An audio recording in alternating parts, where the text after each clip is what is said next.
Good morning from Panhandle Outdoors, America's only daily outdoor TV show. Your source for fishing, hunting, and information for folks who enjoy the great outdoors. Now sit back, relax. It's Panhandle Outdoors. Good morning, folks. Welcome to Panhandle Outdoors. I'm Winston Chester. I'm glad you're here this morning. I hope everybody's wrapped up and bundling up for some of this weather we got coming in. Let's take a look at it. It's brought to us by Gulf Coast Air Conditioning. Drew Pollard and the hard-working crew up in Southport spreading around. The folks were able to do 4 elementary schools, and I'll try to find some pictures for you because it was pure joy. That's just, if it had to do it in one word, for everyone. And the smiling faces of the appreciative administration and all, it was just special. And I thank you all for helping participate in that. High today is going to be actually 65, but low tonight 36. And you know what's coming. I know you've been watching the weather all week, and I'm going to try to find some old snow pictures from Panama City. About 3 times that I'm aware of it snowed in my lifetime here, so we'll try to dig out some of the snow pictures.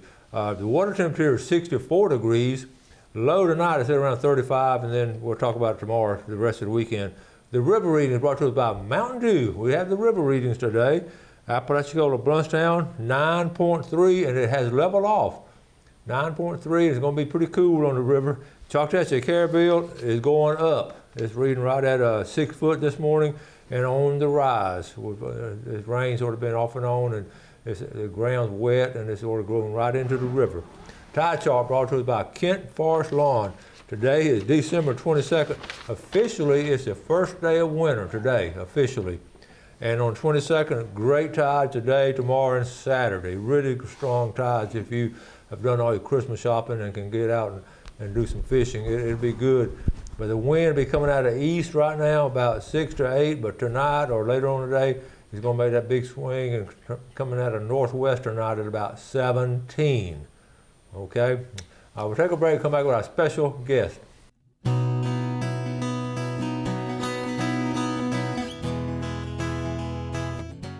Welcome back, and our guest today, familiar face, part of the Panhandle Outdoors team. Good morning. Ken Paramore. Morning. How are you today? Glad to have you, buddy. Glad to be here. Been a while. We talk a lot on message and all as we keep up with each other, and you've been doing some fun things. Well, you know, it's that time of year when it's hunting and fishing and loving every day. I know. You need to write a song about that. Yeah. So you really just been hunting last week and two? Yeah, actually last Tuesday, which was a week ago, Yeah. I killed a nice 8-point. In fact, we're gonna show it right here. You're talking about a nice 8-point. Yeah, he was. And it was a fun hunt too because it was a lot of how it happened. Uh-huh. You know, it wasn't just sitting on a feeder or a food plot. He was on a clear cut, and they weren't chasing does yet, but there was like 7 buck deer together. Wow. And they were all various sizes and, you know, antler sizes and all, at least 7 if you include him. Oh, wow. But they were like shadowing this doe. It was like the doe, everywhere she went, they were keeping their distance, but they were just kind of shadowing. And I saw the first 4 or 5 together, and they're all, you know, non-shooters for our place. And all of a sudden, corner of my eye, I saw this one, and when he came in, the other ones kind of just backed off. They're amazing. But they stayed in the area, and it was open enough to be able to see them all. And of course, she brought him close enough to me to get a shot. And it was fun because of the way it unfolded and how it happened, as opposed to one just walking out in front of you, you know. That was cool. So that was fun. And then after I got done with that, I'd never fished the Chipola River, and our lease borders the river. So I got done with the deer. I had brought a fishing rod, so I walked down to the edge of the river. It's hard to get down because of all the blowdowns from the storm, plus the river's down. And so I was trying to get to the actual sand or the bank, if you will, but it's a drop. So once I got down there, anyway, I caught my first bass. Oh, cool. Check it out, folks. First bass in the Chipola River, and I didn't want to take a picture of him on the ground, you know, and it was just me there, so I took a selfie with him. So that's a great and selfie. I released the fish, so, and I also caught a chain pickerel the same morning, and I said, well, that was good. That was a fine day in the outdoors. So then while I was hunting, I was, I bird watch with this contest that FWC has. I say it's a contest. It's a program that's called Wings Over Florida. If you go to their website, you can find it, and it's a bird watching program that their non-game sections do. It's called the Big Year, and it runs calendar year, and you see how many birds you can count, i.e. identify, in the course of the year, and document them, and then you send that into them at the end of the year, and they'll send you a certificate. It's a pretty certificate for the number of birds. And what's interesting is, for years, I've seen birds in my job, but never paid a whole lot of attention to them, especially unless somebody shot them. Yeah, right. And then you had them in your hand, you knew what they were. But I'm up to probably pretty close to 90. For this year? For this calendar year, I still got, a week left. But I'm going to try to get 100. I may or may not make it. But it's interesting, this time of year, I'm starting to see birds that you don't normally see because it's so cold up north. They're migrating migrating down, and you see one, you're not familiar with them. So I got 2 books that I go through. And oh, wow, if you look at their range, a lot of them are just winter range. And I saw a yellow-bellied sapsucker just like 2 days ago. He landed in a tree where I was sitting in a deer stand. And I didn't know what he was, but he had a red cap, he's got a red hat, and he's got a red throat patch. And he's a little bitty woodpecker. And if I'd ever seen one, I didn't pay attention. But he was sitting on the side of a tree, and I went, what is that red? And I got my glasses and looked at him, and he was beautiful, but, a yellow-bellied sapsucker. And then, of course, when you're saltwater fishing or out in the boat, you see the shorebirds and the saltwater birds, and then a lot of them are challenging to identify, especially the gulls and the terns, and inland it's the warblers and the nuthatches and the those little bitty birds. They won't sit still long enough. I know, they twitter around all over. But I kind of tied in the bird watching with fishing and hunting this year. Oh man, that's awesome! What a great outdoor experiences. Yeah. I got to find one of those yellow-bellied sapsucker because that's what we in middle school. That's what we called each other. Each other was sapsucker. Remember that? And when I read about that bird, people started calling each other that because they were aggravated because that bird bores into their trees for the sap to come out, and they thought it was going to kill the tree. That's where it came from. So that dang sapsucker. Well, I've been recipient of that and the giver of that. So exactly. back in the day. Let's take a break. Exactly. We'll be right back.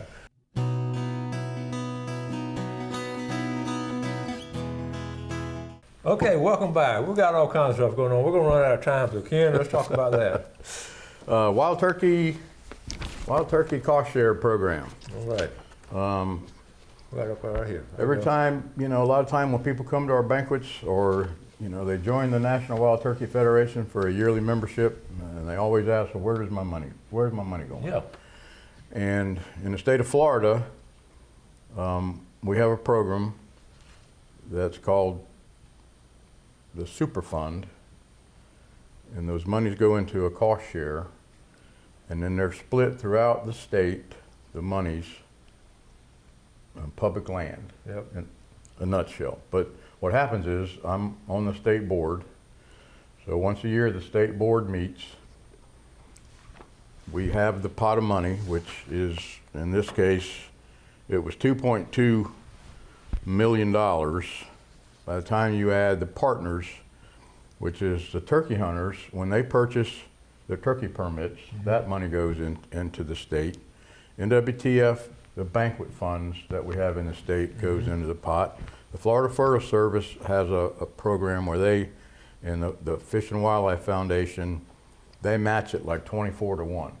Wow. So by the time we get this pot of money, we sit down, and in the summer of the year, the biologists on the area management areas and throughout the state, if they want or need money for restoration work, they submit a plan.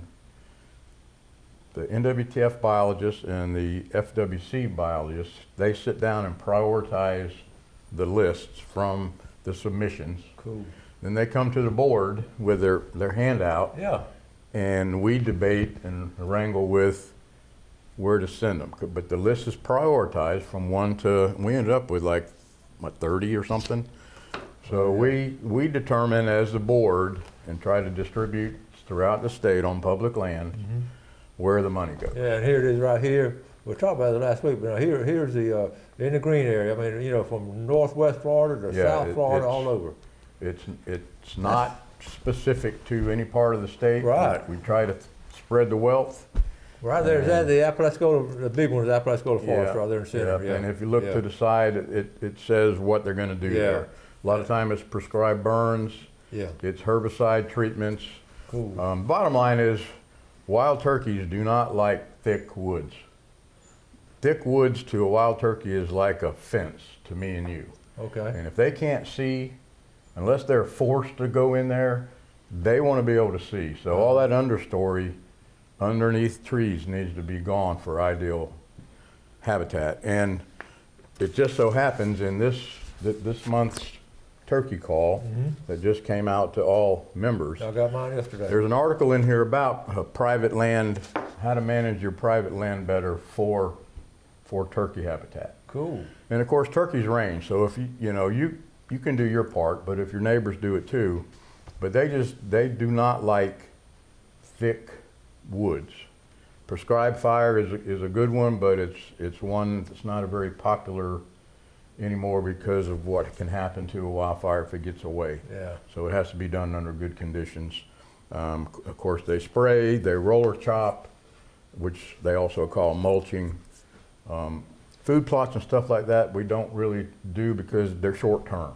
It doesn't have long-term effects. And for the nesting and for their range, they need open habitat. When does your group meet, and where do y'all meet? What time of year? We meet quarterly. Okay. And we meet at Tallahassee, Ocala, Gainesville, Mount Dora. Yeah, we meet all over the state, and then there's probably 8 or 10 of us on the board. So cool. We meet quarterly, and the August meeting is always when we do the cost share money from the super It's fund. August meeting. It is so good to have someone up here on the board like that. And I know our viewers appreciate you doing this, and this is special. Yeah, and we back to we had a pretty good banquet in August, and we netted about $23,000 from the 43 or 4 that we grossed by the time you pay the bills. So all that money goes to the coffer after the expenses. We have to pay for everything, and then that's part of the money that goes in here that gets distributed. Yeah. Now NWTF headquarters uses some of it too. Yeah. And it may go to other parts of but most of it stays within the state. That's cool. And our calendar sales are the same thing. That's for. Let's talk about that. Okay. In fact, I took a picture. Here's the calendar. Here's the calendar here, and go and tell us about what it is this calendar. We sold them last year the same way. We have 52 guns in this calendar, and the drawing is done by the Florida Lottery, and it's done on the Wednesday evening pick 3. Okay. So whatever the Wednesday evening pick 3 numbers are, every week we have a gun listed on each Wednesday night, and they'll be the winner of that gun. Okay. And so it's like it's like $1 a day. $1 a day, and we've had winners. We've had winners. We've had double winners. Yeah. And there's only 1,000 of these sold statewide. We only had 1,000 printed. All the board members are selling them. So everybody's located throughout the state, and we don't have anything to do with the drawing. The drawing is based on what the Florida Lottery does to keep it. That's what it is. That's cool. That's cool. So if anybody's interested, they make great Christmas presents, and the first drawing is going to be January 4th. But even if you got one from me a little late, okay, you're still in the running whenever it starts. How can I get a hold of you? 850-832-0718. Okay. Or get in touch with Winston, and he'll forward it to me, which he's done in the past. Yeah, we have. We've done that. And last year I sold about 60 of them. That's awesome. And I'm up to about 27, 28 now. The sales are pretty slow for some reason, but I've still got some, and I can still get some. Okay. So either way, There's only 1,000 sold, and you sold how many last year? 60. You did a good chunk. Yeah, I did my statewide. I did my. You did your share. I did my part. Okay, we're going to take a final break. We'll be right back with Ken.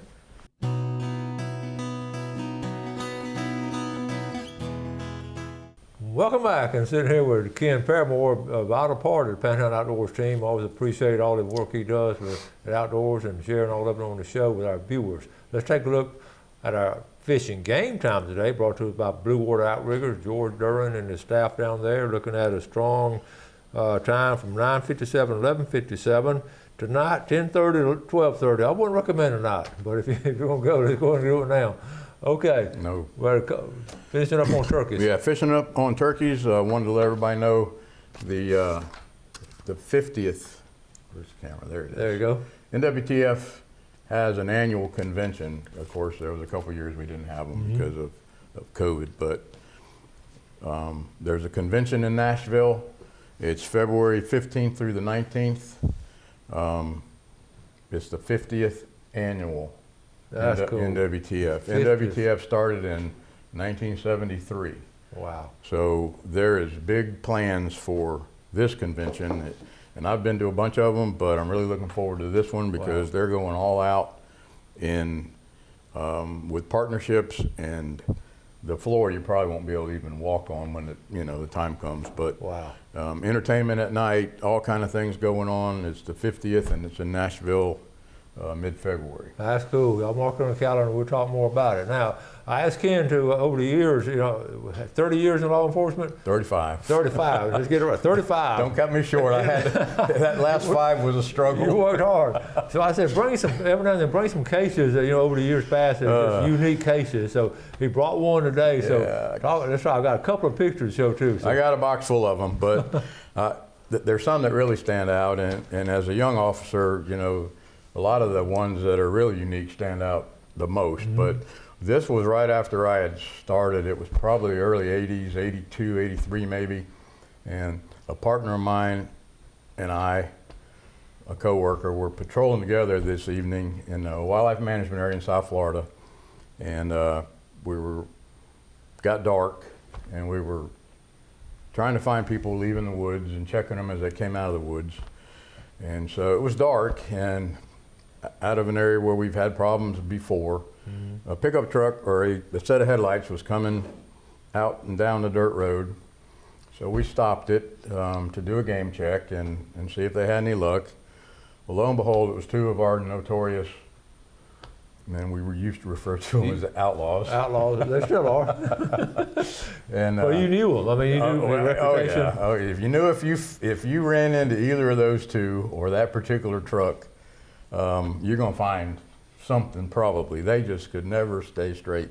But anyway, I walked up to the passenger door, and my buddy Jeff, who was my coworker, he worked up over to the driver's side, and the passenger was sitting in the truck, and he had his arms on the top of his legs like this, and he was sitting like this, and he was trying to talk to me out the window. And so I, of course, using a flashlight, and I looked, he had blood all over his pants. He's trying to hide it. So he was trying to hide. That's a giveaway.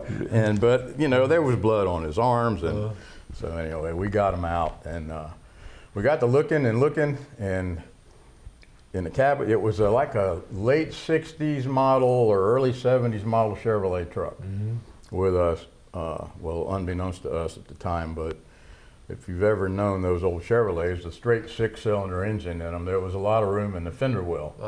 But we looked in the bed of the truck. We looked underneath, the floorboard. Of course, it didn't have behind the seats because they were single cab. The bed, we got on the ground under the truck, because we've heard stories before. We're thinking a ham or backstrap or pieces of a deer. And so we got to the back of the truck, and I said, Jeff, there's blood all over these guys, and we were thinking they had hidden the deer in the woods and were going to come back later. Right. So we talked to them. So we got one more option: just look under the hood of that truck. And look at this. You got a picture of it. Check it out. Oh my goodness. We opened that hood, and that is an entire doe deer Oh my goodness. stuffed in the fender well of that Chevrolet or GMC Oh, pickup we got truck. another picture from the other angle. There's the engine. Oh my goodness. And so before they left the woods, they took that doe deer and stuffed it in that corner over there and closed the hood, and we're gonna drive, because we have a check station. The management area had a check station. Okay. So they were gonna roll up there and tell the guy have a good night, and off they would have went. And who knows How many how times many they got away with deer it? were stuffed under the hood of that truck. Wow. And to this day, it's probably one of the few that in my career that I know of that someone actually found in a whole deer. Oh dear. Underneath the, try to put one underneath the hood of your truck now. Oh my goodness. There's no way. You're lucky to get a ham in there. It's not gonna happen. But and you know how it is, the surprise when you open the hood up, and of course them guys standing there, and Oh goodness gracious. That was a classic one right there. it was a good one. We got about 30 seconds left, so y'all got them charged and all that. They had to pay the fine and We all took that. the truck and took their gun, and yeah, they paid their fine and ended up paying enough to get their, the judge felt sorry for them, gave the truck back. But yeah, that was. I love it. That's a good was case. fun. That was a good one. That's a good case right there. About to run out of time. Merry Christmas. Merry Christmas to you, and Happy thank New you- Year. And thank you for all the stuff you've helped us with this year. Enjoyed it. Enjoyed being here. Y'all do something good today for your fellow man. Have a great day, and God bless. God bless. Thanks for watching America's only daily outdoor TV show, Panhandle Outdoors with Winston Chester, featuring hunting, fishing, and other activities and information to help you enjoy the great outdoors. Join us next time for Panhandle Outdoors.